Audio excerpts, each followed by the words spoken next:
Hello and welcome to CL ethics academy. आज हमारा fifth lecture रहने वाला है क्लास 11th का।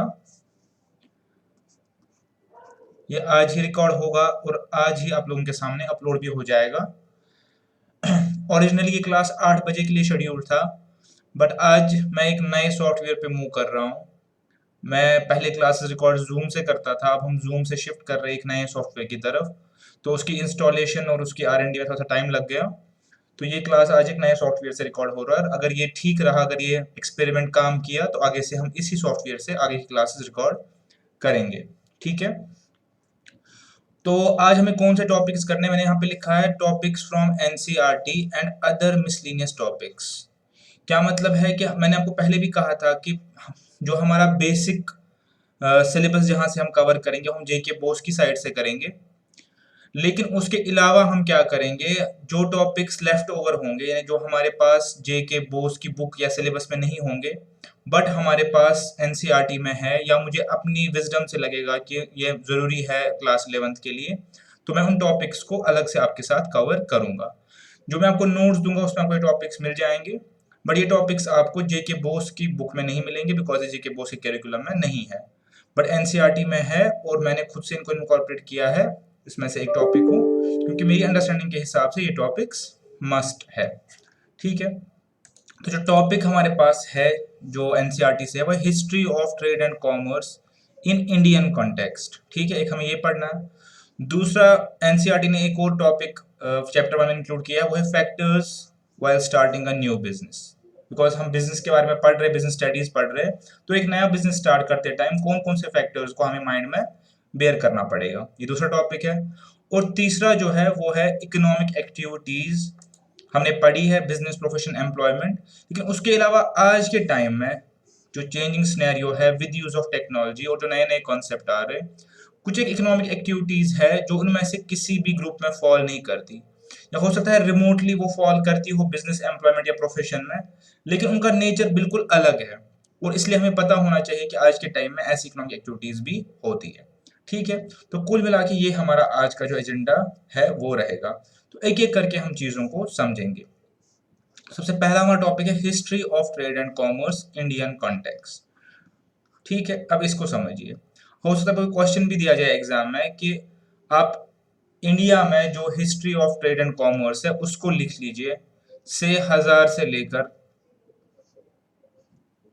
2020 तक, या ऐसे लिखा जाए फर्स्ट एडी से लेकर 20th सेंचुरी तक। तो ऐसे हो सकता है आपको टॉपिक दिया जाए। ठीक है, बिकॉज ये टॉपिक ऑलरेडी एनसीईआरटी ने इनकॉर्पोरेट किया है, तो हम भी इसको इसलिए इनकॉर्पोरेट आपके साथ डिस्कस कर रहे हैं। तो पहले हमें ये समझना पड़ेगा कि कोई भी स्टेट, कोई भी कंट्री की जो ट्रेड एंड कॉमर्स होती है, वो जिन चीजों पे डिपेंड करती है उनमें से सबसे इंपॉर्टेंट और सबसे प्राइमरी जो होता है वो होती है उसकी geographical location. First and foremost thing जिस पे किसी भी कंट्री की ट्रेड एंड कॉमर्स डिपेंड करेगी उसकी ज्योग्राफिकल लोकेशन होती है। ठीक है। उसी ज्योग्राफिकल लोकेशन के हिसाब से उसका ट्रेड एंड कॉमर्स जो है वो फ्लोरिश करेगा। आपने 10th तक ज्योग्राफी पढ़ी होगी, आपको आइडिया होगा कि जो इंडियन कॉन्टेक्स्ट में, अगर ये हम इंडिया का मैप ले लें, इंडियन कॉन्टेक्स्ट में इंडिया हमारे पास क्या है, इंडिया में जो अपर साइड है वो लैंड लॉक्ड है बाय हिमालयाज। ये बेसिक चीजें आपको पता होंगी। और यहां से हमारा जो लैंड अप्रोच है वो दूसरी कंट्रीज के साथ है। ठीक है, या था, ये मैं आज ही ज्योग्राफी की बात कर रहा हूँ, बट हमें जो पढ़ना है history of trade and commerce पढ़ना है, हिस्टोरिकल पर्सपेक्टिव से इसको समझेंगे। तो ये हमारे पास लैंड लॉक्ड नेबर है, ये वो नेबरिंग कंट्रीज जिनके साथ हमारा लैंड के थ्रू कनेक्शन है। और यहाँ पे जो पूरा है सराउंडेड बाय सी, यहाँ से बे ऑफ बंगाल है। ठीक है। और ये पूरा area surrounded by sea, Indian Ocean है।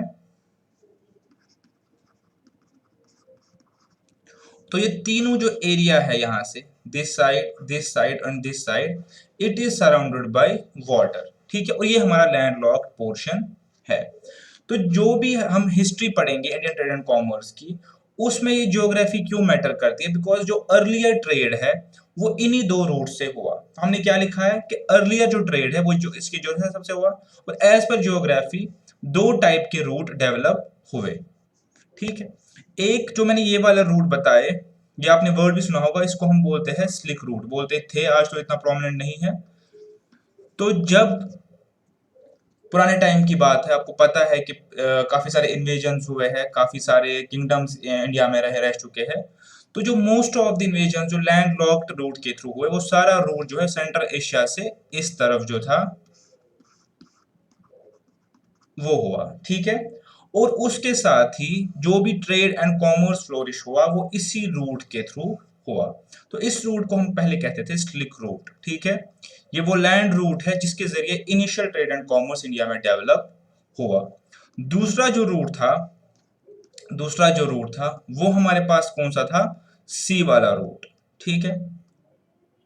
और वो फेमस हुआ उसके बाद as spice route, because mostly spices trade होते थे और बाकी चीजें भी ट्रेड होती थी, लेकिन फेमस हुआ ये एज मैरीटाइम स्पाइस रूट। तो इसमें हमारे पास दो प्रोमिनेंट जगह है, एक यहाँ पे मालाबार कोस्ट, ये आपको इंडियन ट्रेड हिस्ट्री कॉमर्स में, history of Indian trade and commerce में आपको ये चीजें मेंशन करनी है, ठीक है। एक तो यहाँ पे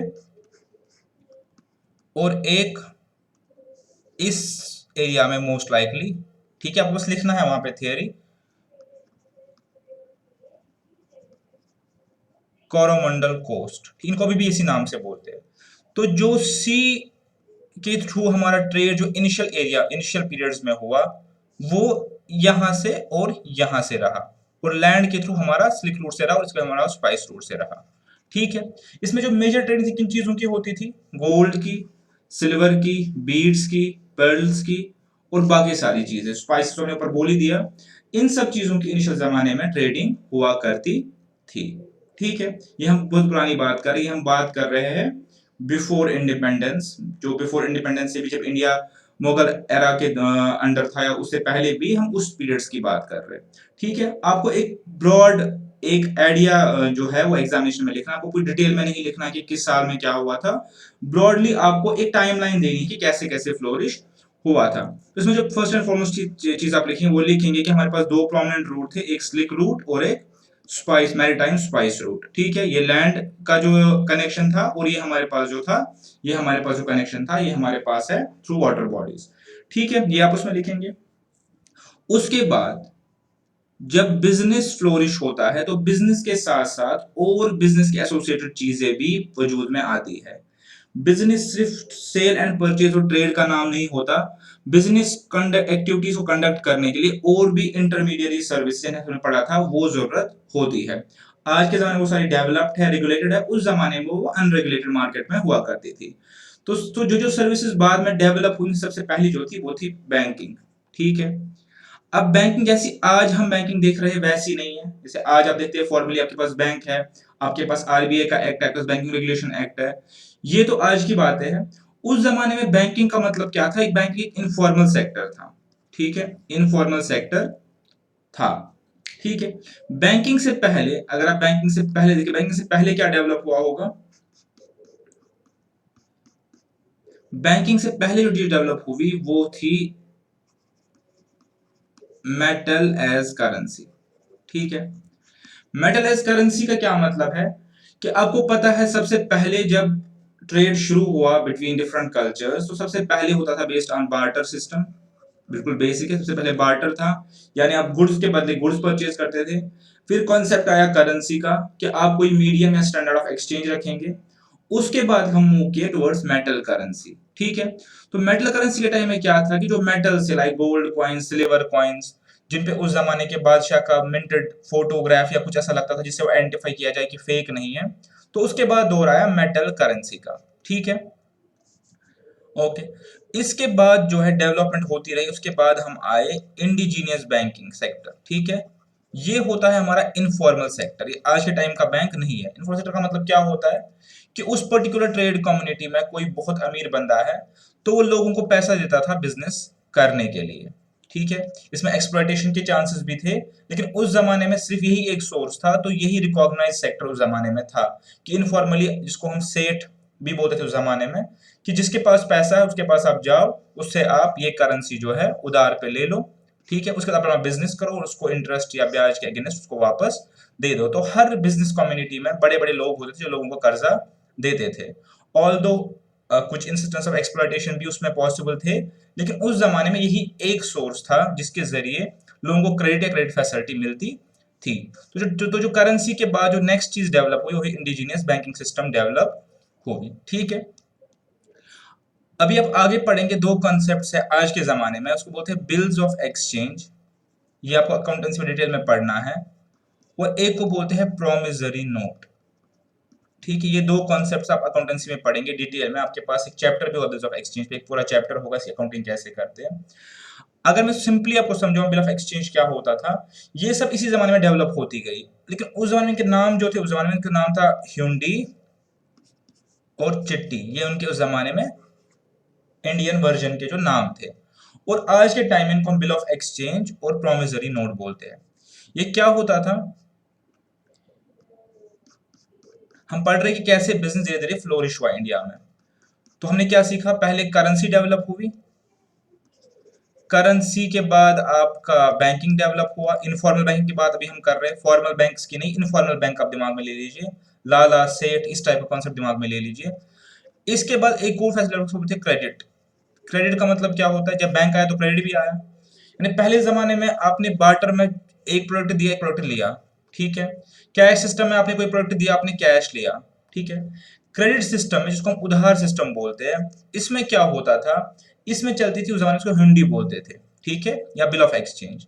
क्या होता था, एक इंस्ट्रूमेंट बनाया जाता था, एक कागज आप मान लीजिए, सिंपल एक कागज मान लीजिए, जिसपे ये लिखा जाता था कि इतने पैसे, सपोज किसी ने किसी को 3000 कॉइन या 2000 कॉइन्स का कुछ कोई चीज बेची और पैसे अभी नहीं दिए, तो वो उसको साइन स्टैम्प कर देता था कि इतने रुपए की, इतने हजार रुपए की जो है आप मुझसे 2 महीने या 1 महीने बाद वसूल कर लें, जो भी इस पे लिखा जाता था पूरी ट्रांजेक्शन, कि 3000 कॉइन्स मिस्टर ए को देने हैं मिस्टर बी को 3 महीने बाद, ठीक है। तो अब इसका फायदा क्या हुआ, इन हुंडी बनाने का फायदा क्या हुआ, इसको यूज करते थे उस जमाने में एज, उसको बोलते हैं नेगोशिएबल इंस्ट्रूमेंट, ठीक है। आज को तो एक एक्ट भी है, आपको अभी नहीं पता होगा, पढ़ेंगे आगे ये चीजें, नेगोशिएबल इंस्ट्रूमेंट्स एक्ट, जिसमें ऑलरेडी बिल ऑफ एक्सचेंज और प्रोमिसरी नोट के बारे में जो है डिटेल में लिखा गया है, उनकी डेफिनेशन भी लिखी गई है। लेकिन उस टाइम पे सारा इनफॉर्मल सिस्टम था। इनफॉर्मल का मतलब क्या है कि आम तौर ट्रेड में ये चीजें चलती थी उस जमाने में, ठीक है। तो होता क्या था कि अगर किसी ने एक हुंडी एग्जीक्यूट कर ली, सपोज 3000 कॉइन की, तो एक तो ये अनकंडीशनल ऑर्डर हुआ करता था, दूसरा ये ट्रांसफरेबल हुआ करता था। अब इसका क्या मतलब, ट्रांसफरेबल का मतलब क्या मतलब हो गया, ट्रांसफरेबल का मतलब हो गया कि ए ने बी को सेल किया, और ठीक है, बी ने ए को पैसे नहीं दिए, एक बिल ऑफ एक्सचेंज यानी हुंडी दे दी, उस जमाने में दे दी कि ठीक है मैं आपको 3000 रुपए इतने टाइम में दूंगा। अब ए को आगे किसी को पैसे देने हैं, तो ए किसी को आगे ये बिल ऑफ एक्सचेंज दे सकता था, जैसे आज के जमाने में चेक हम आगे देते हैं, तो इसको बोलते थे बिल ऑफ एक्सचेंज आज, और उस जमाने को बोलते हैं हुंडी, ठीक है। तो ये होता था नेगोशिएबल इंस्ट्रूमेंट, ठीक है। तो जब क्रेडिट डेवलप हुआ तो ये चीजें भी उस जमाने में डेवलप हुई, ठीक है। और दूसरा हमारे पास है प्रोमिसरी नोट, जिसमें जो उसका उल्टा है, जहां पे जो बायर है वो एग्जीक्यूट करता है एक प्रॉमिस कि मैं आपको कुछ टाइम के बाद पैसे दूंगा, ठीक है। ये चीज आपको पढ़नी नहीं है, आपको आगे डिटेल में पढ़नी है ये चीजें। तो उस जमाने में जब बैंकिंग सिस्टम डेवलप हुआ, इंडिजीनियस इनफॉर्मल, उसके साथ ये चीजें भी हमारे पास डेवलप हो गई, ठीक है। जो प्राइमरी या बेसिक काम लोगों का था अदर देन ट्रेडिंग, जो था अदर देन ट्रेडिंग, उसमें एग्रीकल्चर आपको पता ही है, और डोमेस्टिकेशन ऑफ एनिमल्स था। ये हमारे पास बेसिक काम थे जो उस टाइम पे लोग करते थे अदर देन ट्रेड। उन्हें आपको जो ट्रेड जब किसी जगह बढ़ता है तो इंटरमीडिएट्स भी ऑटोमेटिकली बढ़ जाते हैं, ठीक है। इसके बाद क्या होता है, जब ट्रेड फ्लोरिश होता है किसी जगह पे, मैंने आपको रूट्स बताया कहां से ट्रेड फ्लोरिश हुआ, ठीक है। जब रूट्स फ्लोरिश होते हैं तो उसके बाद स्पेसिफाइड ट्रेड रूट्स बनते हैं, ठीक है। अब ट्रेड रूट्स की जरूरत क्या होती है, बिकॉज जब ट्रेड होता है तो आपके पास दो कंसर्न होते हैं, स्पीड और सेफ्टी। जब किसी को सपोज सेंट्रल एशिया से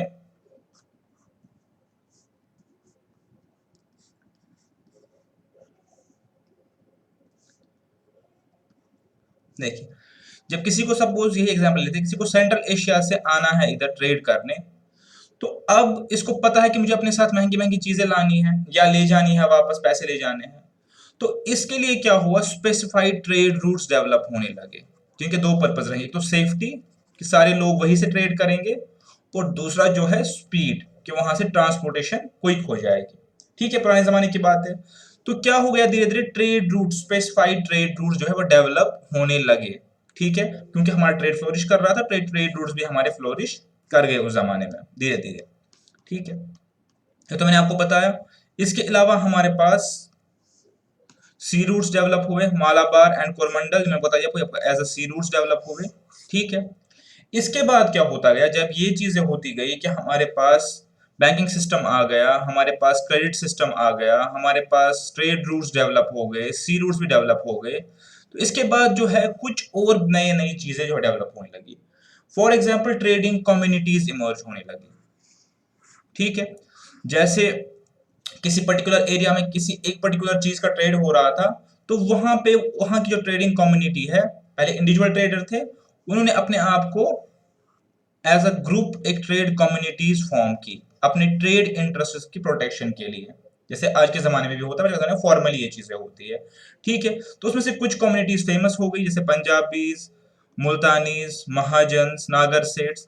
ये पर्टिकुलर एरिया में अपने अपने एरिया में, साउथ में अलग से, नॉर्थ में अलग से, वेस्ट में अलग से अपने अपने जो है ट्रेड कम्युनिटीज जो है इमर्ज होने लगी। इनका पर्पस क्या था कि अपने अपने जो ट्रेड इंटरेस्ट थे उनकी प्रोटेक्शन के लिए ये लोग काम करेंगे। ठीक है, ट्रेडिंग कम्युनिटीज के बाद क्या हुआ, मर्चेंट कम्युनिटीज इमर्ज होने लगी। किनसे, ट्रेडिंग कम्युनिटीज के बाद मर्चेंट कम्युनिटीज इमर्ज होने लगी। अब इसका क्या मतलब है, इसका ये मतलब है कि उस जमाने में आपको पता है कि बादशाह हुआ करते थे, किंगडम हुआ करता था, तो बादशाह से हमें कोई कंसेशन चाहिए होता था, कोई फैसिलिटी चाहिए होती है, कोई सेफ्टी चाहिए होती थी, हमें कोई प्रोटेक्शन चाहिए होती थी। तो उसके लिए पॉसिबल नहीं है कि एक एक ट्रेडर उठ के वहां पे जाएगा, जैसे आज के जमाने में यूनियन होती है।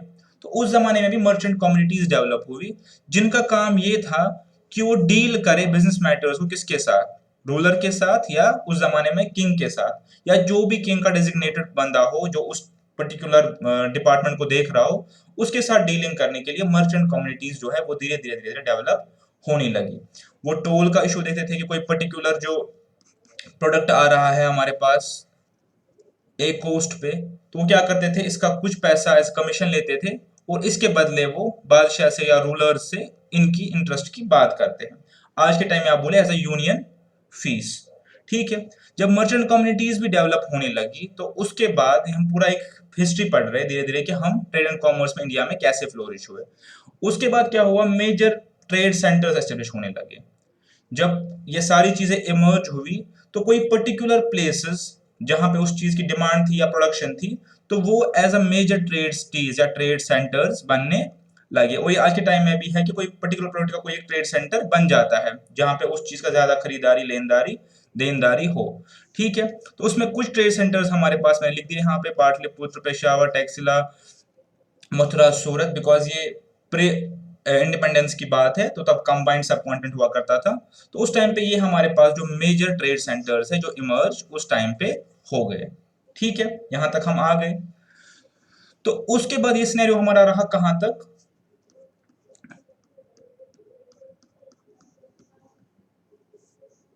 ठीक है, तो अब इसमें एक फेज आया ब्रिटिश रूल का, एक फेज आया इसमें ईस्ट इंडिया कंपनी के बनने से लेकर 1947 तक। अब इस फेज में क्या हुआ, ये आपने ऑलरेडी हिस्ट्री में पढ़ा होगा। इस फेज में ये हुआ कि इंडिया जो इनिशियली हमारे पास एक्सपोर्टर हुआ करता था, एक्सपोर्टर ऑफ फिनिश्ड गुड्स जो हुआ करता था, अब इंडिया से क्या होने लगा, रॉ मटेरियल जो है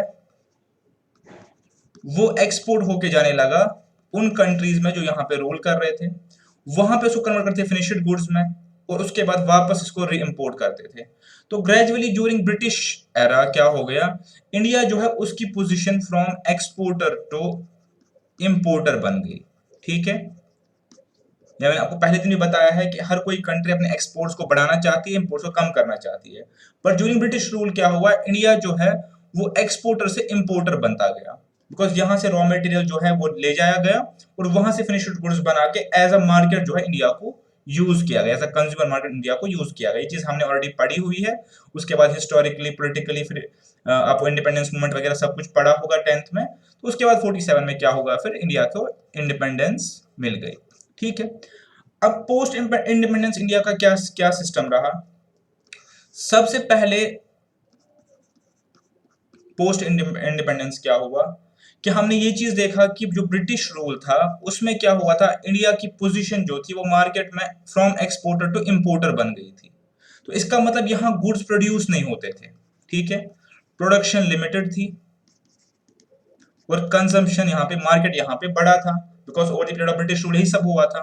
तो सबसे पहला फोकस जो इंडिया का रहा पोस्ट इंडिपेंडेंस वो रहा इंडस्ट्रियलाइजेशन, री इंडस्ट्रियलाइजेशन पे। री क्यों लिखा है दूसरी बार, कि सबसे पहला फोकस रहा कि हम यहाँ पे इंडस्ट्रीज को डेवलप करें ताकि प्रोडक्शन यहाँ पे बढ़ जाए, ठीक है। तो पूरा फोकस इनिशियली रहा उस प्रोसेस को हम बोलते हैं इंडस्ट्रियलाइजेशन। आपको डिटेल में नहीं पढ़ना, ये जस्ट आपको एक, अगर ये आपको पूछेंगे भी और आपको समझने के लिए भी, ये एक जस्ट एक हिस्टोरिकल पर्सपेक्टिव है कि कैसे कैसे हम डेवलप हुए। ये सारी चीजें अपने टाइम पे डिटेल में आएंगी, तब आपको डिटेल में ये चीजें पढ़नी, ये बस जस्ट एक आइडिया है, ठीक है। उसके बाद री इंडस्ट्रियलाइजेशन शुरू की उन्होंने वापस क्या किया, प्रोडक्शन वापस पूरा थ्रस्ट था इंडस्ट्रीज लगाने पे, इसीलिए इंडस्ट्रियल पॉलिसीज आने लगी, ठीक है। 5 ईयर प्लान आने लगे। क्या था उसमें, यही था कि प्रोडक्शन हम किसी तरीके से एनहांस करें। तो इस फेज को हम पूरा कहते हैं इंडस्ट्रियलाइजेशन वाला फेज, ठीक है। ये सही हो गया। दूसरा जो रहा रुझान जिसको हम बोलते हैं, जो गवर्नमेंट्स का फोकस रहा, वो रहा नेशनलाइजेशन पे। नेशनलाइजेशन क्या चीज होती है, नेशनलाइजेशन अगर आप समझेंगे वो ये होता है कि जब गवर्नमेंट का फोकस रहे कि जो भी इंडस्ट्रीज है उनमें जो गवर्नमेंट का स्टेक, ओनरशिप और कंट्रोल जो है उसको बढ़ा दिया जाए, ठीक है। यानी गवर्नमेंट ही ओन करे, कंट्रोल करे, और गवर्नमेंट की ही ओनरशिप हो, गवर्नमेंट का ही कंट्रोल हो, गवर्नमेंट की ही मैनेजमेंट हो बड़ी बड़ी ऑर्गेनाइजेशन में और बड़े बड़े सेक्टर्स में, जैसे बैंकिंग सेक्टर हो गया, जैसे और हमारे बड़े बड़े सेक्टर हो गए। तो गवर्नमेंट का फोकस क्या रहता है कि वो नेशनलाइज करे, जो भी बड़ी बड़ी कॉर्पोरेट कंपनीज है उनको नेशनलाइज करे, अपना स्टेक बढ़ाए।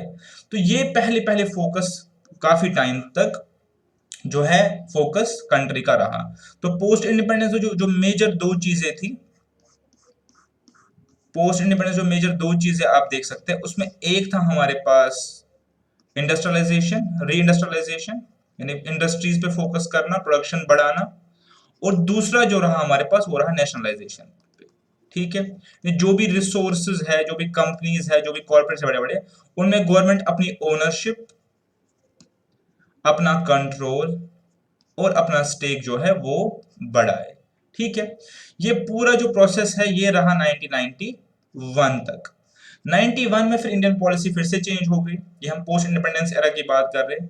तो यहाँ पे गवर्नमेंट ने एक नई पॉलिसी ली, उसके कुछ रीजन थे उस टाइम पे कि हमारे पास जो बैलेंस ऑफ एक्सपोर्ट है वो बहुत कम हो गया था, फॉरेन रिजर्व्स बहुत कम हो गए थे, ठीक है। तो उस टाइम पे उस सिनेरियो में गवर्नमेंट को अपनी इकोनॉमी क्या है ओपन करनी पड़ी, इसको हम क्लोज्ड इकोनॉमी बोलते हैं, ओपन करनी पड़ी, ठीक है। तो यहाँ पे गवर्नमेंट ने मेजर 3 रिफॉर्म्स लिए जिनको हम एलपीजी के नाम से आज भी याद करते हैं, लिबरलाइजेशन,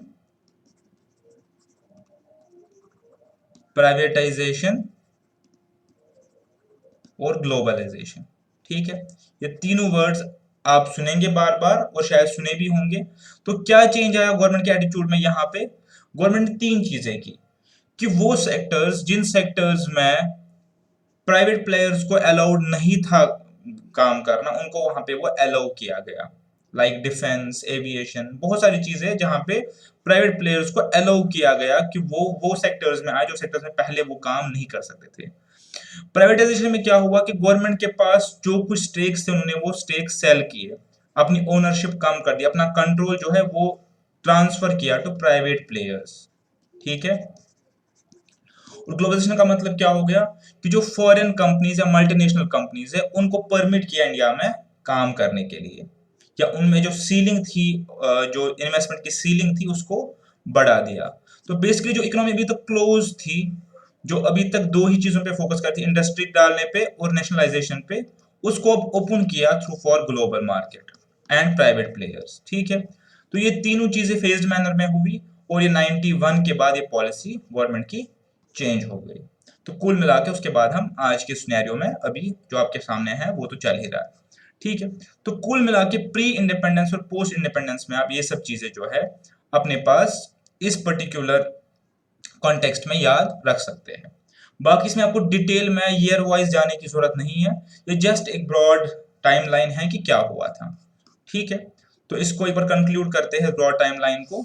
ठीक है, सबसे पहले है कि इंडिया की जियोग्राफिकल लोकेशन जो है उसका मेजर रोल रहा है यहाँ पे ट्रेड बिजनेस फ्लोरिश होने में। हमारे पास एक तो रोड रूट डेवलप हुए और सी रूट डेवलप हुए, ये हमने ऑलरेडी डिस्कस किया, स्पाइस रूट और हमारे पास जो सिल्क रूट है। उसके बाद हमने ये सीखा कि उसके बाद हमने ये पढ़ा कि मोस्टली जो जब बिजनेस स्टार्ट हुआ तो फिर इंडिजिनियस बैंकिंग सेक्टर स्टार्ट हुआ, क्रेडिट फैसिलिटी स्टार्ट हो गई। ठीक है, इस पे क्रेडिट इंस्ट्रूमेंट स्टार्ट हुए, ये भी हमने पढ़ा। उसके बाद हमारे पास ट्रेड कम्युनिटीज बन गई।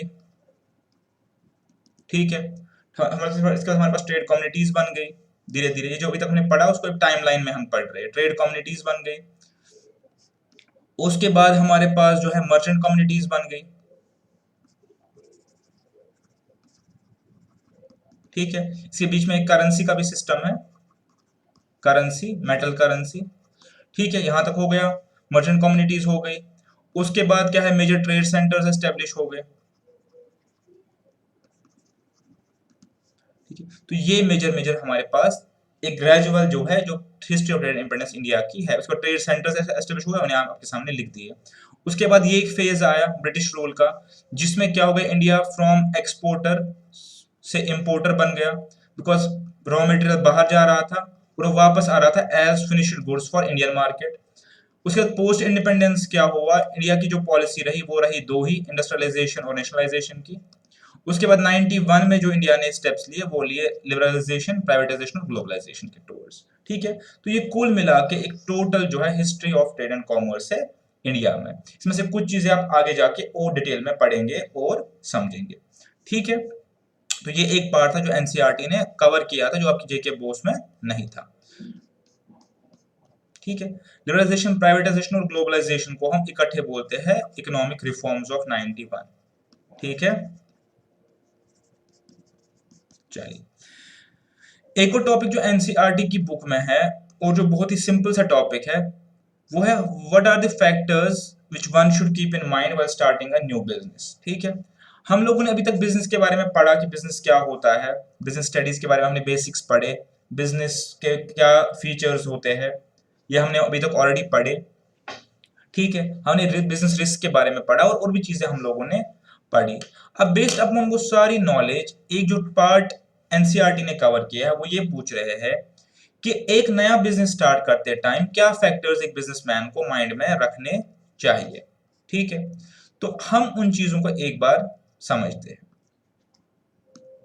और ये चीजें बहुत बेसिक है, ये आप अपनी कॉमन सेंस से भी ये चीजों को समझ सकते हैं कि सबसे पहली चीज जब मुझे बिजनेस स्टार्ट करना हो तो मुझे ये पता होना चाहिए कि मुझे किस चीज का बिजनेस करना है, मुझे सिलेक्शन ऑफ बिजनेस लाइन कि आखिरकार मैं किस चीज का बिजनेस करने वाला हूं। इसमें काफी सारी चीजें और आती है। सबसे पहले उसको बोलते हैं product knowledge. First and foremost मुझे पता होना चाहिए कि जो चीज जो भी गुड्स या सर्विसेज मैं सोच रहा हूं, प्रोस्पेक्टिव दिमाग में मेरा एज अ प्रोडक्ट है, क्या मुझे उसके बारे में नॉलेज है, उसका यूजेज क्या है, वो कहाँ मिलता है, वो कैसा है, उसका क्या यूज है एंड कंज्यूमर के लिए। सबसे फर्स्ट एंड फॉरमोस्ट मुझे किसी भी बिजनेस को स्टार्ट करने से पहले प्रोडक्ट का डिसीजन लेना है और उसके लिए मुझे प्रोडक्ट नॉलेज होनी चाहिए। दूसरा इसमें आता है सेक्शन ऑफ बिजनेस में कस्टमर नॉलेज। मुझे ये पता होना चाहिए कि इस प्रोडक्ट का कस्टमर कौन है और वो इस चीज उसके लिए इस चीज की क्या इंपॉर्टेंस है, वो इस चीज के लिए कितना पे कर सकता है और क्या इस चीज का कोई सब्स्टिट्यूट भी है मेरे पास कि नहीं। तो कस्टमर नॉलेज और प्रोडक्ट नॉलेज मेरे लिए बहुत ही इंपॉर्टेंट है बिफोर स्टार्टिंग एनी बिजनेस। और तीसरा जो इसमें आता है सिलेक्शन ऑफ दिस लाइन में कॉम्पिटिटर नॉलेज। अगर मैं कोई बिजनेस में आ रहा हूँ या कोई बिजनेस करना चाहता हूँ तो मुझे पहले ये पता होना चाहिए कि ये सिमिलर बिजनेस कितने लोग कर रहे हैं और वो किस लेवल पे कर रहे हैं और क्या मैं उनको कंपटीशन दे सकता हूँ या उस बिजनेस में कंपटीशन की कोई गुंजाइश है, कोई गैप है जिसको मैं प्लग कर सकता हूँ या नहीं, उनकी कॉस्टिंग क्या है, क्या मैं उस कॉस्टिंग प्रोवाइड कर सकता हूँ या नहीं। तो फर्स्ट थिंग जो फर्स्ट एंड फॉरमोस्ट चीज जो मुझे पता होना चाहिए before starting a business that is selection of business line. उस सिलेक्शन ऑफ बिजनेस लाइन में बस तीन चीजें पता होनी चाहिए, प्रोडक्ट नॉलेज, कस्टमर नॉलेज और कंपटीटर नॉलेज, ये इसी का पार्ट आ जाते हैं। ठीक है, मुझे अपने प्रोडक्ट के बारे में पता होना चाहिए जो मुझे सेल करना है, मुझे अपने कस्टमर के बारे में नॉलेज होनी चाहिए जिनको मुझे सेल करना है, और मुझे कंपटीशन के बारे में नॉलेज होनी चाहिए कि जो लोग सिमिलर बिजनेस ऑलरेडी करते आ रहे हैं उन लोगों के बारे में मुझे नॉलेज होनी चाहिए। ठीक है, ये फर्स्ट स्टेप हो गया। सेकंड जो है, size and choice of business ownership. क्या मतलब होता है कि मुझे बिजनेस लार्ज स्केल पे करना है, स्मॉल स्केल पे करना है, या मुझे मीडियम स्केल पे करना है। ठीक है, क्योंकि अकॉर्डिंगली मुझे कैपिटल और बाकी जो इंफ्रास्ट्रक्चर है वो उसके लिए खड़ा करना पड़ेगा। तो दूसरा मुझे डिसीजन लेना है कि मेरा साइज ऑफ बिजनेस क्या होगा, और वो डिपेंड करेगा मेरा जो प्रोडक्ट आउटपुट है और उसकी कितनी सेल है, उसकी कितनी रीच है, उस सब के बेसिस पे वो साइज डिटरमाइन करेगा। ये भी हो सकता है कि मैं इनिशियली स्मॉल बिजनेस से स्टार्ट करूं, बाद में उसको एक्सपेंड करूं। ये भी हो सकता है कि मैं एक बड़ा बिजनेस स्टार्ट करूं, बाद में उसको डाउन साइज करूं, बहुत सारे फैक्टर्स के बेसिस पे। तो लेकिन जो दूसरा फैक्टर है वो है मेरे पास साइज ऑफ बिजनेस। मुझे बिजनेस के साइज के बारे में डिसीजन लेना पड़ेगा कि मुझे लार्ज स्केल पे करना है, स्मॉल स्केल पे करना है, या मीडियम स्केल पे करना है। और इसके साथ साइज के साथ एक और चीज आती है, वो होती है चॉइस ऑफ बिजनेस ओनरशिप। अब ये चीज आप आगे जाके समझेंगे कि बिजनेस में हमारे पास ओनरशिप के बहुत सारे मॉडल्स होते हैं। मैं यहाँ पे बस लिख देता हूँ, लेकिन आगे उनको एक्सप्लेन करेंगे कि हर किसी में क्या क्या फर्क है। मैं बिजनेस कर सकता हूँ प्रोपराइटरशिप, यानी अकेला बंदा उठ के बिजनेस स्टार्ट किया। मैं कर सकता हूँ पार्टनरशिप, मैंने अपने साथ किसी पार्टनर को ले लिया। अभी आपको बस सुनना है ये चीजें। इन चीजों को हम बिल्कुल डिटेल में एक एक करके समझेंगे, इनके एडवांटेज, डिसएडवांटेज, इनके कैरेक्टरिस्टिक्स, क्या डिफरेंस है, क्या फायदा है, क्या नुकसान है, वो हम आगे, हमारे पास एक पूरा चैप्टर उस चीज पे डेडिकेटेड है। अभी के लिए मैं बस आपको ये बोल रहा हूँ कि हमारे पास बिजनेस के ओनरशिप के मॉडल्स बहुत सारे होते हैं, कि हम एज अ प्रोपराइटर काम कर, एज अ पार्टनर काम कर सकते हैं, as a joint stock company काम कर सकते हैं, इसको हम कंपनी बोलते हैं, एज अ कोऑपरेटिव सोसाइटी काम कर सकते हैं। ये आपने शायद सुनी होंगी ये सारी चीजें। और आज के टाइम में नए नए कॉन्सेप्ट आए हैं, एलएलपी, वन पर्सन कंपनी। ठीक है, तो ये हमारे पास जो है ऑप्शंस है काम, बिजनेस जो ओनरशिप है उसके मॉडल्स है। अब मुझे डिसाइड करना है कि उसमें से कौन सा बिजनेस मॉडल मेरे लिए बेनिफिशियल रहेगा। तो उसके हिसाब से मुझे इनके बेनिफिट्स और डिसएडवांटेज को दिमाग में रख के अपना बिजनेस ओनरशिप मॉडल डिसाइड करना पड़ेगा। तो दूसरा स्टेप जो मेरे पास है वो है size and choice of business ownership. ठीक है, ये हो गया। तीसरा मेरे पास है लोकेशन। लोकेशन बहुत इंपॉर्टेंट थी या है भी बोल सकते हैं। जिस जमाने में काम वर्चुअली नहीं हुआ करता था, आजकल हो सकता है कुछ आपको कोई ऐसा बिजनेस हो जो आप पूरा वर्चुअली कर सके विदाउट ऑफिस। आज के टाइम में ऑफिसलेस बिजनेस की बात हो रही है, तो आप विदाउट ऑफिस, विदाउट फैक्ट्री आज के टाइम में बिजनेस कर सकते हैं। लेकिन अगर हम आमतौर से देखें और पहले के सिनेरियो में देखें, तो लोकेशन एक बहुत ही इंपॉर्टेंट फैक्टर होता हुआ करता था बिजनेस डिसीजन लेने में। क्यों? क्योंकि अगर मैं इंडस्ट्री डाल रहा हूँ तो मुझे देखना मेरा रॉ मटेरियल अवेलेबल है, लेबर अवेलेबल है, ट्रांसपोर्टेशन अवेलेबल है। अगर ये सब चीजें अवेलेबल ही नहीं है मेरी लोकेशन पे, तो मैं बिजनेस मेरे लिए वायबल नहीं रहेगा। कि मुझे रॉ मटेरियल देखना है कि ट्रांसपोर्टेशन का कितना कॉस्ट आएगा, लेबर कितना महंगा है उस जगह पे, ट्रांसपोर्टेशन फैसिलिटी है फिनिश्ड प्रोडक्ट्स को फैक्ट्री से लेकर मार्केट तक पहुंचाने में। तो वो सारे फैक्टर्स मेरे पास लोकेशन हेड के अंडर आते हैं। लेकिन अगर मेरा कोई ऐसा बिजनेस जो मैं वर्चुअली कर सकता हूँ, मैं कोई सर्विस दे रहा हूँ, मैं कोई कंसल्टेंसी दे रहा हूँ, या मैं कोई ब्रोकरेज सर्विस दे रहा हूँ, तो हो सकता है उसके लिए मुझे लोकेशन मेरे लिए इंपॉर्टेंट ना हो। मैं उसके लिए सिंपली विदाउट लोकेशन भी काम कर सकता हूँ। तो ये लोकेशन का डिसीजन मेरे लिए इंपॉर्टेंट है, चाहे मैं इस साइड काम करूँ या इस साइड काम करूँ। ठीक है।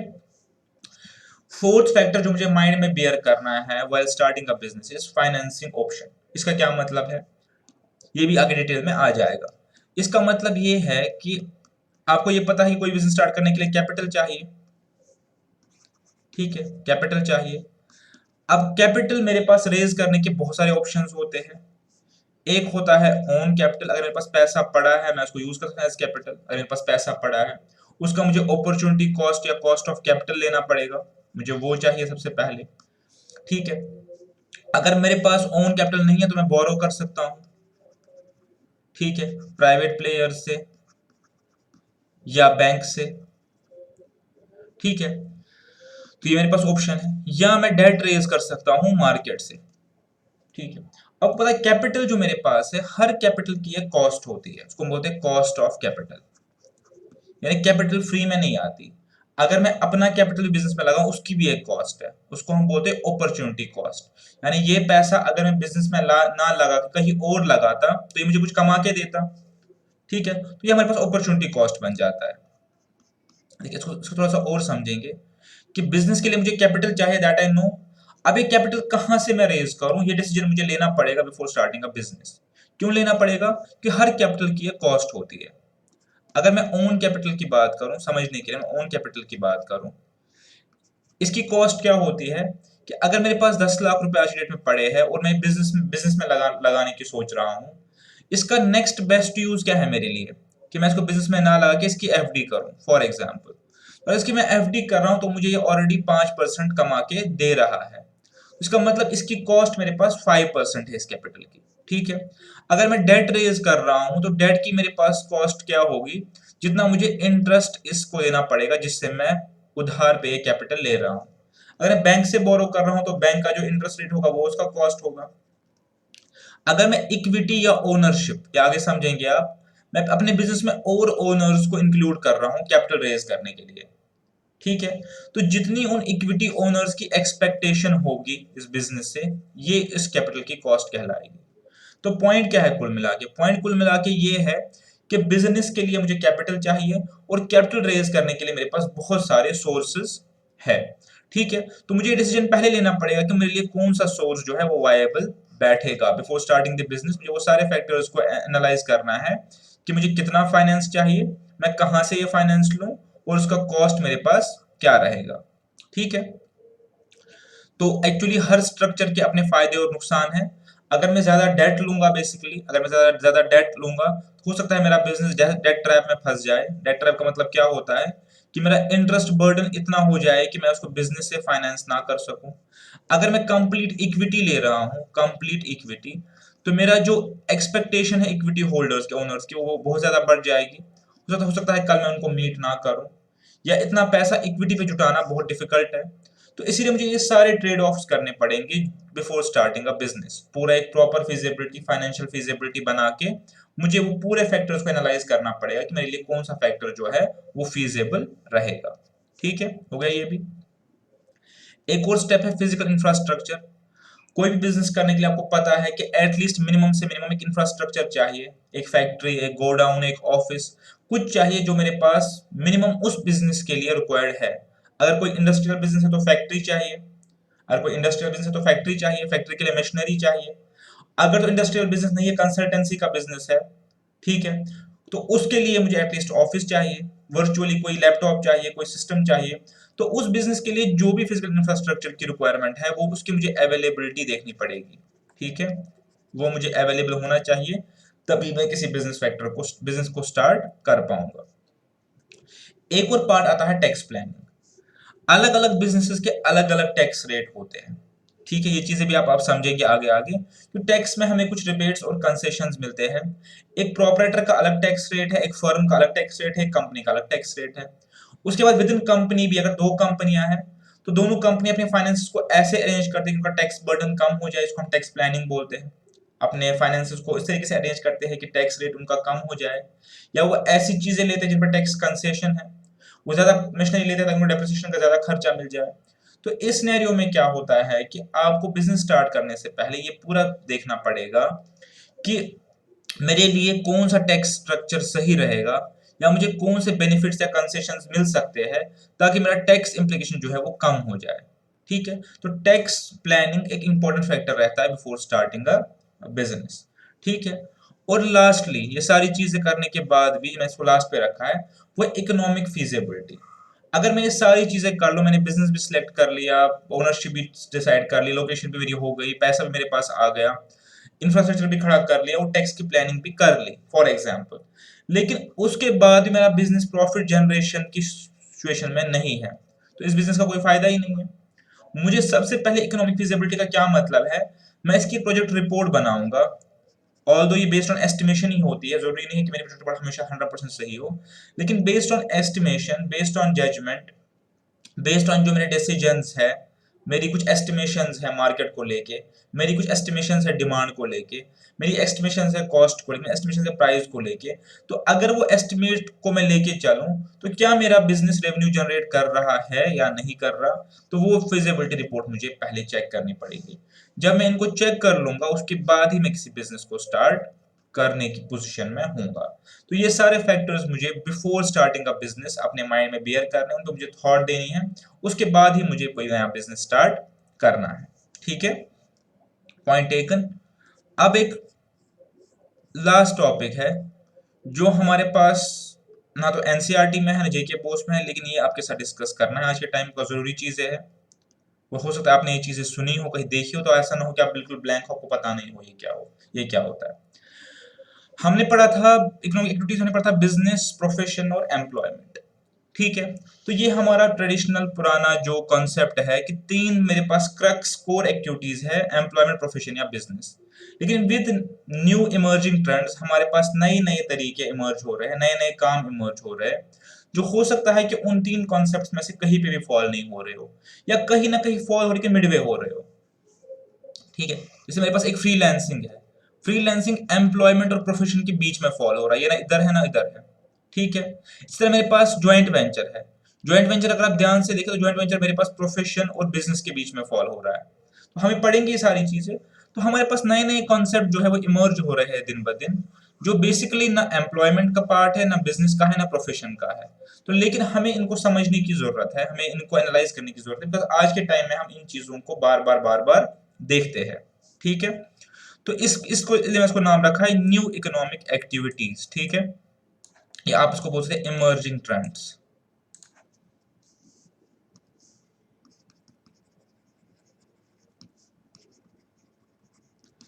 तो इसमें जो जो मेरे मुझे लगा कि आपके साथ शेयर करेंगे वो यहाँ पे लिख दी है। सबसे पहला होता है ज्वाइंट वेंचर, इसको हम शॉर्ट में जेवी बोलते हैं। अब है क्या, है तो ये असल में बिजनेस का ही पार्ट, लेकिन ज्वाइंट वेंचर ऐसा बिजनेस होता है, ठीक है, जब एक पर्टिकुलर काम के लिए, एक पर्टिकुलर बिजनेस एक्टिविटी के लिए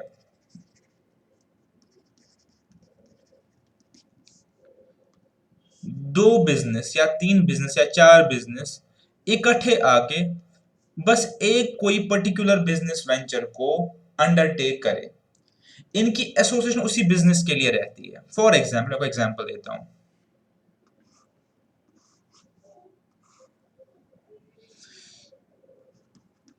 एक लैंड है, ठीक है, अब इस लैंड की कॉस्ट सपोज आप मान लीजिए 50 करोड़ है। अब इस लैंड को डेवलप करके अगर इंफ्रास्ट्रक्चर खड़ा किया जाए, बिल्डिंग्स बनाई जाए, तो उसमें प्रॉफिट अच्छा खासा कमाया जा सकता है। लेकिन ना ए, ना बी और सी, ये तीन कंपनीज है, ए बी और सी, इन तीनों में से कोई भी इस पोजीशन में नहीं है कि वो अकेले ये 50 करोड़ की इन्वेस्टमेंट करके इस पे ऊपर और खर्चा करके इसको क्या करे, प्रॉफिटेबल वेंचर में कन्वर्ट करे। या हो सकता है कि इनके पास फाइनेंस हो बट कोई रिस्क नहीं लेना चाहता। तो अब एबीसी क्या डिसाइड कर रहे हैं तीन कंपनीज कि हम इस पर्टिकुलर का, वैसे तो ना हम पार्टनरशिप में है, वैसे तो ना हम एक दूसरे के सब्सिडरीज है, मतलब वैसे तो हम अलग अलग एंटिटीज है, हम तीन अलग अलग बिजनेस है, लेकिन इस पर्टिकुलर काम के लिए हम क्या करेंगे, हम तीनों इकट्ठे आएंगे इस वेंचर के लिए, हम ये काम इकट्ठे करेंगे। ठीक है, ले लैंड डेवलप होगी, इसके ऊपर हमारे पास इंफ्रास्ट्रक्चर बन जाएगा, फ्लैट्स बन जाएंगे, फ्लैट्स बिक जाएंगे, उसके बाद कहानी खत्म, आप अपने रास्ते में अपने रास्ते।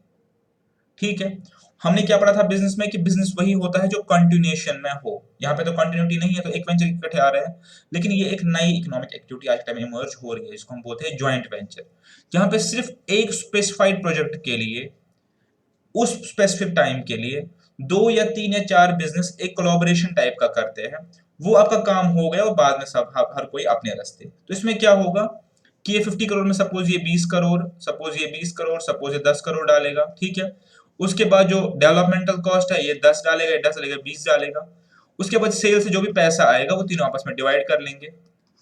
जब सेल कंप्लीट हो जाएगी, जेवी टूट जाएगी और ये कहानी क्लोज हो जाएगी। तो अगर एक पर्टिकुलर बिजनेस अपॉर्चुनिटी के लिए, एक पर्टिकुलर बिजनेस वेंचर के लिए दो कंपनीज, दो फर्म्स, दो बिजनेस इकट्ठे आ रहे हैं, वो एक ही एक्टिविटी क्यों ना हो, तो उसको हम बोलते हैं ज्वाइंट वेंचर। ठीक है, ज्वाइंट वेंचर, ना ये पार्टनरशिप होती है, ना ये टेक ओवर होता है, ये जस्ट एक काम के लिए हाथ मिलाने जैसा होता है, कोई एक काम अकम्प्लिश करने के लिए हाथ मिलाने के लिए होता है। आगे हो सकता है कि ये ज्वाइंट वेंचर कंटिन्यू करके कोई और भी काम करे, या हो सकता है ये कोई और काम आगे नहीं करे। ठीक है, तो ये एक नया तरीका है आजकल काम करने का। एक नया आया हमारे मार्केट में, उसको बोलते हैं वेंचर कैपिटलिस्ट। क्या होता है उसका मतलब? कुछ लोग होते हैं जो खुद तो बिजनेस नहीं करते, खुद कोई बिजनेस नहीं करते, वो बस जो नए नए एडवेंचरस प्रोजेक्ट है, नए नए 100 करोड़, 300 करोड़, 400 करोड़ के बड़े बड़े प्रोजेक्ट है, उनके लिए उनके पास पैसा बहुत होता है, उनके लिए फाइनेंस प्रोवाइड करते हैं। ठीक है, ये बैंक्स की बात नहीं हो रही है, ये फाइनेंशियल इंस्टीट्यूशंस हो सकते हैं या बड़े बड़े लैंडर्स हो सकते हैं। तो इनका काम इतना ही होता है कि अगर कोई भी बड़ा एडवेंचरस नया बिजनेस है, उसके लिए कैपिटल प्रोवाइड करना। ठीक है, या तो ये कैपिटल प्रोवाइड करते हैं एज ओनर, खुद कोई बिजनेस नहीं करते, एज ओनर, कि उस वेंचर में ओनरशिप राइट्स ले लेते हैं। सपोज इसने 30% या 40% ओनरशिप राइट्स ले लीजिए, या ये अपना फिक्स्ड रिटर्न ऑन इक्विटी लेते हैं, जितना ये पैसा लगाते हैं उस पर फिक्स्ड रिटर्न उनसे चार्ज करते हैं जिनको ये पैसा देते हैं। बेस्ड अपॉन आइडिया, अगर ये इंटरेस्टेड हो उसमें, तो ये वहां वहां पे बस पैसा इन्वेस्ट करते हैं, दैट इज इट। ये कोई अपना बिजनेस खुद नहीं करते, या तो एज अ ओनर या एज अ मनी लेंडर, अपना अगेंस्ट इंटरेस्ट ये लोग पैसा लैंड करते हैं। तो ये एक नया ट्रेंड है, उसको हम बोलते हैं वेंचर कैपिटलिस्ट, जो आज के जमाने में एक नया बिजनेस ट्रेंड जो है वो डेवलप हुआ है। एक मैंने आपको कहा था फ्रीलांसिंग या फ्रीलांसर, आपने वर्ड सुना होगा। ठीक है, ये ऐसे इंडिविजुअल होते हैं या ऐसा ग्रुप ऑफ इंडिविजुअल होते हैं जो ना तो किसी की एम्प्लॉयमेंट में है और ना कोई प्रोफेशन में है। ठीक है, ये जस्ट क्या करते हैं बेसिकली, कोई भी स्किल जो है एक्वायर कर लेते हैं। Example is like web designing. ठीक है, साइट, इंटरनेट में हमारी साइट बनती है, साइट डिजाइनिंग। ठीक है, या साइट मेंटेनेंस, ऐसा कोई स्किल हासिल करते हैं और उसके बाद अपनी सर्विसेज देते हैं, उसके बाद अपनी सर्विसेज देते हैं। ठीक है, विदाउट बीइंग एम्प्लॉयड, चाहे केस टू केस बेसिस पे, चाहे प्रोजेक्ट टू प्रोजेक्ट बेसिस पे, चाहे केस टू केस बेसिस पे, चाहे प्रोजेक्ट टू प्रोजेक्ट बेसिस पे। ठीक है, तो उसके बाद क्या होता है, उसके बाद जैसे इनको जो केस आया उसको काम किया, उसके पैसे ले लिए। आपके पास कोई क्लाइंट आया, आपने उसको वेब डिजाइनिंग करके दे दी, उसके बाद कॉन्ट्रैक्ट खत्म हो गया उसके साथ। तो आप ना एम्प्लॉयमेंट में होते हैं ना प्रोफेशन में होते हैं। इससे क्या होता है कि आपकी वर्क लाइफ बैलेंस भी पूरी हो जाती है। ठीक है, और आप फ्री रहते हो, अपने काम के मामले में फ्री रहते हो। आपकी रेस्ट्रिक्शन बस अपनी कमिटमेंट लेवल तक है, जितना आपने कमिटमेंट उसको दिया है, कितने टाइम में ये काम होगा। तो आज के टाइम में ये वर्ड काफी यूजेज में है, फ्रीलांसिंग। तो ये एक नया इमर्जिंग इकोनॉमिक एक्टिविटी है, जो ना एम्प्लॉयमेंट का पार्ट है ना प्रोफेशन का पार्ट है। ब्रोकिंग, ये तो आपने सुना होगा, ब्रोकर। ठीक है, जो एक डील को एग्जीक्यूट करके कमीशन ले। तो ये आपको पता होगा कि ये तो पहले से है, तो इमर्जिंग इसमें कुछ है नहीं, तो पहले से ये चीज है। लेकिन आज के टाइम में ये चीज क्या हो गई है, फॉर्मल हो गई है।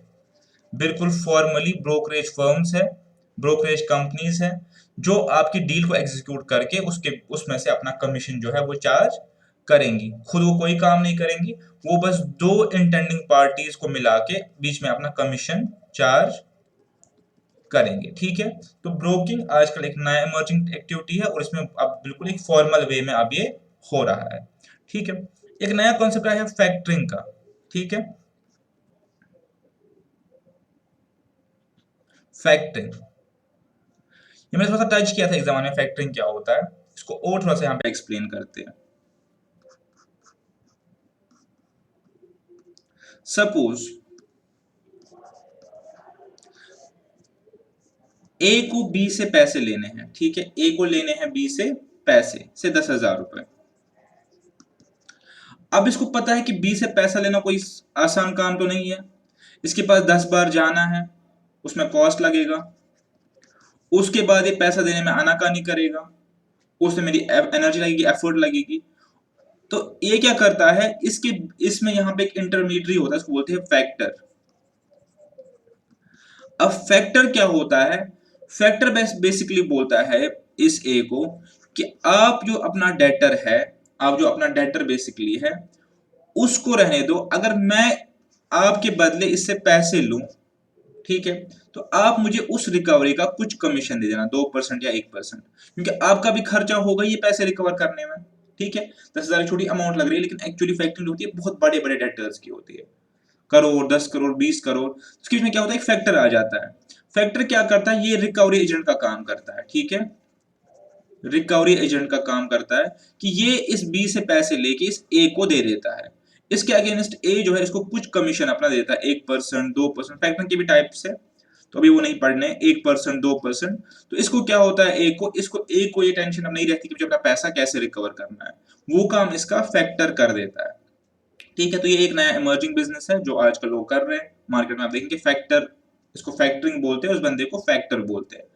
ठीक है, ये चीज हो गई फैक्टरिंग। ठीक है, अब एक होता है एसपीवी, स्पेशल पर्पस व्हीकल। ठीक है, हो सकता है कि इसमें से एग्जाम में कुछ भी नहीं आए, लेकिन ये वो चीज है जो आपको आज के टाइम में पता होनी चाहिए। स्पेशल पर्पस व्हीकल क्या होता है?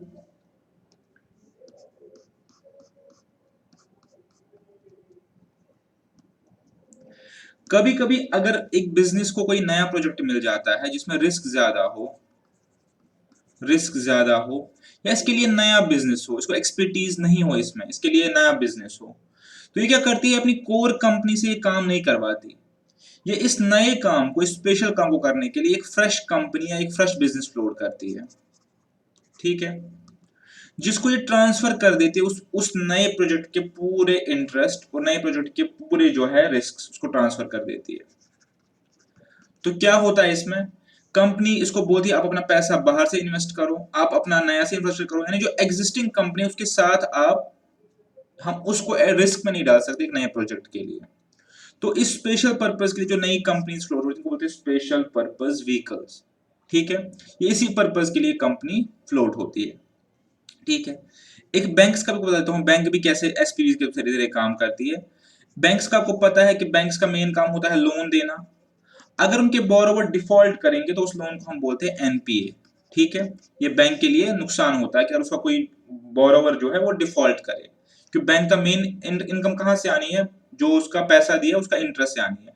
लेकिन अगर इस बोरोवर ने डिफॉल्ट कर लिया तो उसको हम बोलते हैं एनपीए, बैंक के लिए नॉन परफॉर्मिंग एसेट। ठीक है, अब जो ये एनपीए है बैंक के लिए बहुत डिफिकल्टी है, ये बैंक की बैलेंस शीट को खराब कर देते हैं, बैंक की फाइनेंशियल पोजीशन को खराब कर देते हैं, क्योंकि बैंक के जब लोन डिफॉल्ट हो जाएंगे तो आगे वो अपने जो जिनने पैसा डिपॉजिटर है, जो उनके डिपॉजिट जिनने पैसा किया उनको पैसा नहीं दे पाएगा बैंक।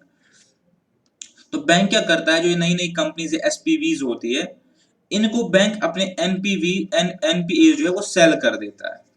ठीक है, बैंक इनको बेच देता है, यानी अगर फॉर एग्जाम्पल मेरे पास 10 करोड़ का लोन है जो डिफॉल्ट मुझे लग रहा है हो जाएगा, या पता नहीं पैसे आएंगे नहीं आएंगे, बैंक इनको 6 करोड़ या 7 करोड़ के अगेंस्ट इस एसपीवी को बेच देता है।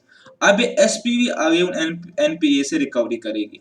ठीक है, ये अब उनसे रिकवरी करेगी। हो सकता है ये एसपीवी 10 करोड़ की जगह 7 करोड़ ले आए तो 1 करोड़ का इसको प्रॉफिट हो गया, हो सकता है 5 करोड़ लाए तो उसको लॉस हो जाएगा। लेकिन इसके से क्या हुआ, जो बैंक, जो मेन बैंक है उस पर असर, मेन कोर एक्टिविटी पे उसका असर नहीं पड़ा।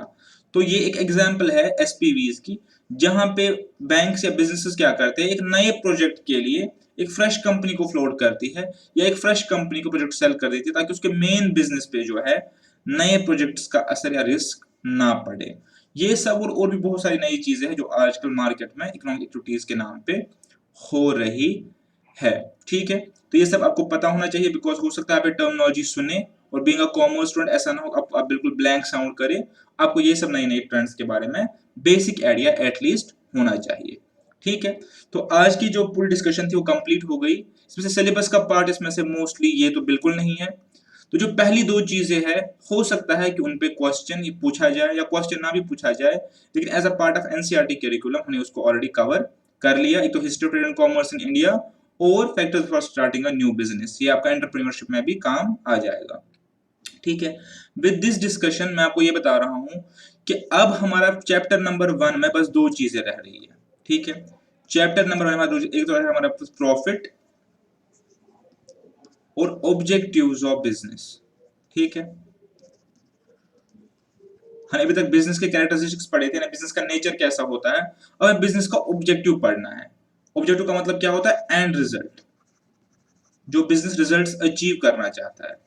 तो अभी तक हमने क्या पढ़ा था, बिजनेस का नेचर कैसा होता है, हम कैसे एक एक्टिविटी को पहचान सकते हैं, whether ये बिजनेस है या नहीं, उसके फीचर्स की वजह से, वो तो हमने ऑलरेडी कवर कर लिया। अब जो दो टॉपिक है वो पढ़ना है, बिजनेस के ऑब्जेक्टिव्स यानी एंड रिजल्ट्स, और हमें चैप्टर में पढ़ना है प्रॉफिट। ठीक है, profit as a main motivator in business. ठीक है, प्रॉफिट के बारे में डिटेल डिस्कशन करनी है, प्रॉफिट क्या होता है, प्रॉफिट के क्या फायदे हैं, और ओनली प्रॉफिट मेकिंग से क्या नुकसान है। ठीक है, तो ये एक लेक्चर में कवर हो जाएगा। तो नेक्स्ट लेक्चर में आई होप कि हमारा जो है फर्स्ट चैप्टर जो है वो कंप्लीट हो जाएगा। मैंने आपको पहले ही कहा है, बुक पढ़िए, बुक से पढ़िए, और उसमें जो क्वेश्चंस हैं उनको आप अच्छे से अटेम्प्ट कीजिए। कोई डिफिकल्टी है तो मेरी नोटिस में लाइए। ठीक है, तो मिलते हैं अपनी अगले क्लास में। तब तक के लिए goodbye and see you soon.